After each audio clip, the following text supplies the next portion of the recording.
Ser adolescentes es aquello que nos convierte en seres humanos. David Bainbridge. Los adolescentes son una mezcla explosiva de curiosidad y despreocupación. En pocos años descubren la autoconciencia, la responsabilidad, el sexo, las drogas, las relaciones adultas, la independencia. ¿Para qué sirve la adolescencia? ¿Ha existido siempre?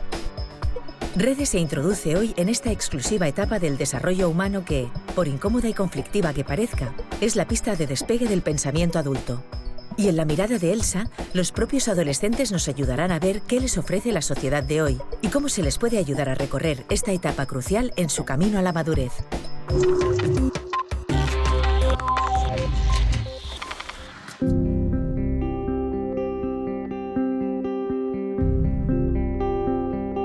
Muchas veces que doy esquinazo a los problemas para intentar olvidarme, pero vuelven a aparecer, entonces tengo que afrontarlos más difícilmente.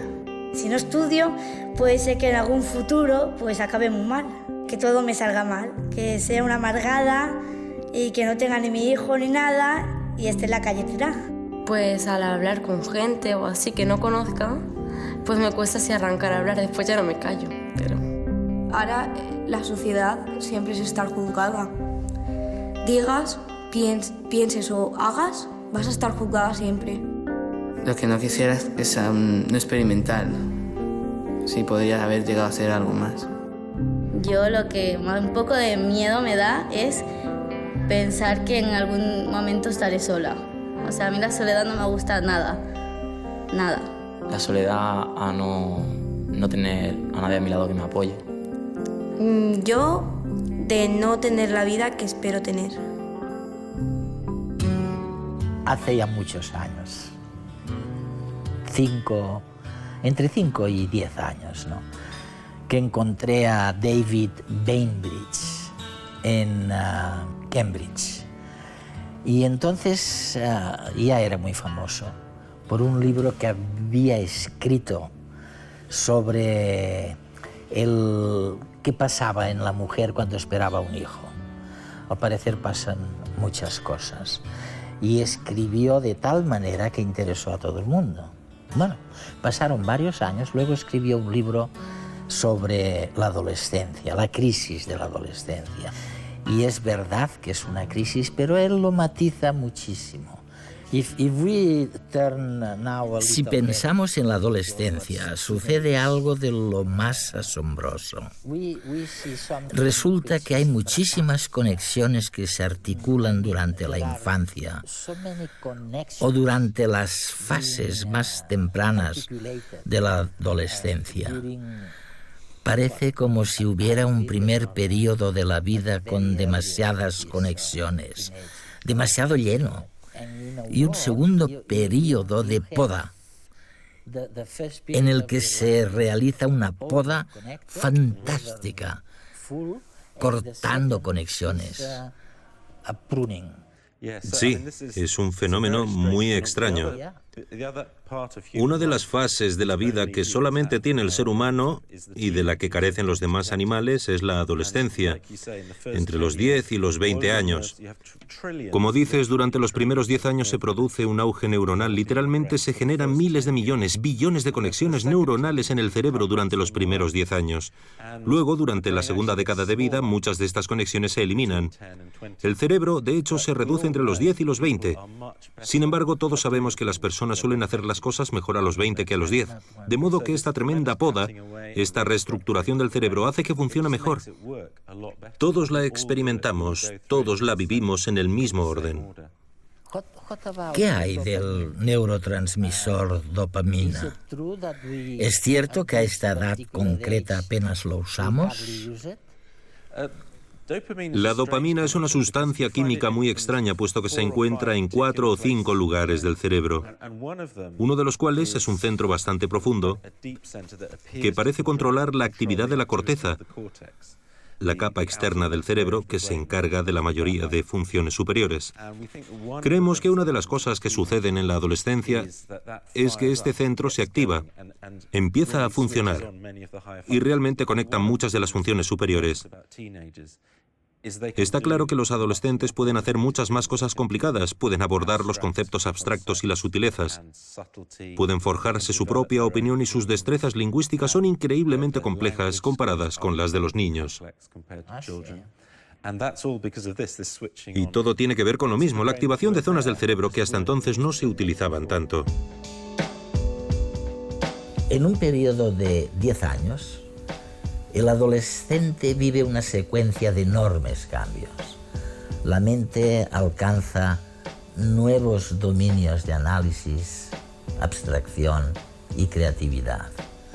El remolino de cambios sociales obliga a analizar el nuevo yo, a alejarse de los padres y a vincularse a los amigos. La llegada de la pubertad causa la excitación de la experimentación romántica y sexual. La adolescencia es tiempo de vulnerabilidad. No debería extrañarnos que los adolescentes se sientan confusos en muchas ocasiones. ¿Y qué pasa con la melatonina? Hemos oído también que los adolescentes utilizan mucha melatonina. La melatonina es extraña. Es una hormona que se libera de noche, por lo que creemos que tiene que ver con los ciclos de vigilia durante el día y de sueño por la noche. Una de las cosas que observamos en los adolescentes es que les cuesta mucho levantarse por la mañana. Les resulta difícil salir de la cama. Es cierto. A mi hija le ocurrió, y además de repente, en una sola semana pasó de poder levantarse sin problemas a que se le pegaran las sábanas. Y ya no había manera de levantarla, y sigue igual. No sabemos por qué sucede, pero es bastante difícil realizar experimentos con adolescentes humanos. No lo sabemos, pero pensamos que quizá es como si tuviéramos un pequeño reloj en la cabeza con ciclos de 24 horas controlados por la melatonina y el resto de hormonas. Y no sabemos por qué. Tal vez algo vaya mal con ese reloj durante la adolescencia y luego quizá mejora. Tampoco sabemos por qué. No entendemos lo que ocurre. Sin embargo, he leído que en los Estados Unidos hay un programa educativo donde se les pide a los padres que lleven a sus hijos adolescentes a la escuela 2 horas más tarde, a las 11, por ejemplo. Sí, todo el horario del día se desplaza 2 horas. También se ha empezado a hacer en algunos lugares de Inglaterra y en los Países Bajos. ¿Con qué resultados buenos? En Estados Unidos llevan suficiente tiempo haciéndolo como para tener algunos resultados y parece que los adolescentes tienen un mejor rendimiento. Es poco práctico para los demás, pero a los jóvenes sí que les va mejor. No obstante, eso no responde a la pregunta del por qué. A mí me parece que probablemente sea un efecto secundario de toda la reestructuración que se está produciendo en el cerebro. Me parece que es de las pocas cosas que caracteriza la adolescencia cuya evolución no se debe a un propósito beneficioso. Algo que escucho decir a menudo a mis amigos cuando hablan de sus hijos o hijas adolescentes es que se enganchan fácilmente a las drogas. Practican sexo poco seguro, con lo que ello implica y demás. La pregunta que es inevitable hacerse es, ¿les pasa eso porque son estúpidos? ¿O es que acaso no se dan cuenta? ¿Que su biología no se da cuenta de los peligros nuevos? Los que eran impensables hace centenares de años. Creo que probablemente haya 2 motivos. El primero es que una parte importante de la adolescencia consiste en romper psicológicamente con los padres y forjarse una identidad propia. No se puede ser un niño para siempre. Así pues, esta separación psicológica es necesaria. Una de las maneras de lograrla es hacer lo que te han dicho que no hagas. Por otro lado, en los adolescentes también es muy importante, en mi opinión, la necesidad de aprender sobre el riesgo. Aprenden a asumir riesgos. Arriesgarse es importantísimo. Hay que aprender lo que se gana al correr riesgos y también lo que se pierde y lo que se siente al hacerlo. Esa me parece una parte muy importante de crecer. El problema es que, igual que a los adultos, a los adolescentes se les da muy mal calibrar los riesgos modernos. Sopesar, calibrar lo malos que son los riesgos. Si nos remontamos 15.000 años atrás, los adolescentes seguramente eran muy buenos a la hora de sopesar el riesgo que tenían de caerse de un árbol o de que se los llevara un río, cosas así. Sin embargo, hoy en día hay cosas más difíciles de saber. ¿Cuál es el peligro de practicar sexo no seguro? ¿Hasta qué punto es peligroso conducir por una carretera mojada con demasiada rapidez? Eso es. ¿Cuál es el peligro de tomar una droga? Esa es una gran duda, porque el que toma una droga no sabe lo fuerte que es, ni sabe si será el tipo de persona que puede desarrollar una adicción, etcétera, etcétera. A los adultos les ocurre lo mismo. Los adolescentes no son peores que los adultos en este sentido, lo único que pasa es que corren más riesgos porque forma parte de crecer. Claro. Lo interesante sobre el riesgo es que si les preguntas a las personas de mediana edad qué les gustaría haber hecho más cuando eran adolescentes, todos te dirán que les gustaría haber practicado más sexo.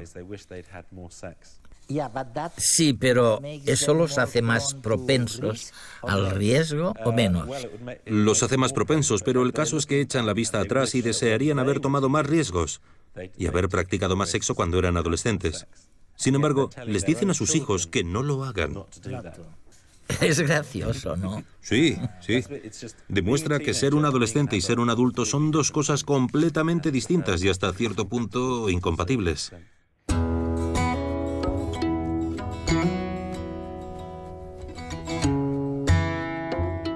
La adolescencia es una etapa más de la vida, pero es una etapa única y espectacular. Para muchos va unida a una desagradable mezcla de sudor, pelo y grasa. Es verdad, los cambios más visibles en esos años son los físicos, pero en realidad la mayor transformación que ocurre, que viven los adolescentes, es la remodelación del cerebro. Y esta remodelación es necesaria para poner orden en la caótica, retorcida y aparatosa corteza cerebral del ser humano. El objetivo, conseguir un cerebro organizado, pero a la vez flexible, plástico, que permita adaptarse rápidamente a los cambios del entorno. Y eso se logra pasando por la adolescencia. Piensen en ello antes de entrar en conflicto con sus hijos adolescentes. Si tuvieras que definir a los adolescentes que crecen, ¿cómo los definirías? Es maravilloso.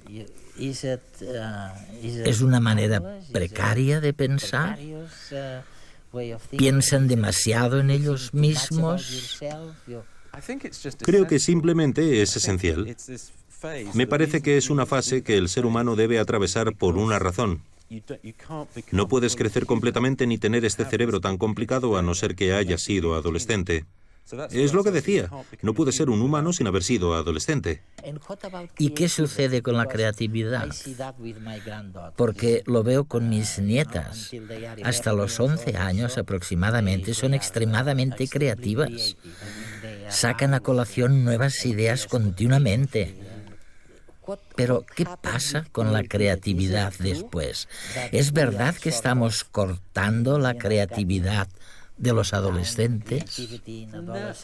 No, creo que la creatividad, de hecho, en cierto modo, alcanza su cúspide en la adolescencia. Los adolescentes no necesariamente son creativos tan a menudo, pero hay muchas cosas que hacen bien. Todo depende de qué creas que es la creatividad. Yo sospecho que la creatividad consiste en barajar ideas completamente distintas que no encajan y hacer que casen a la fuerza para ver qué es lo que pasa.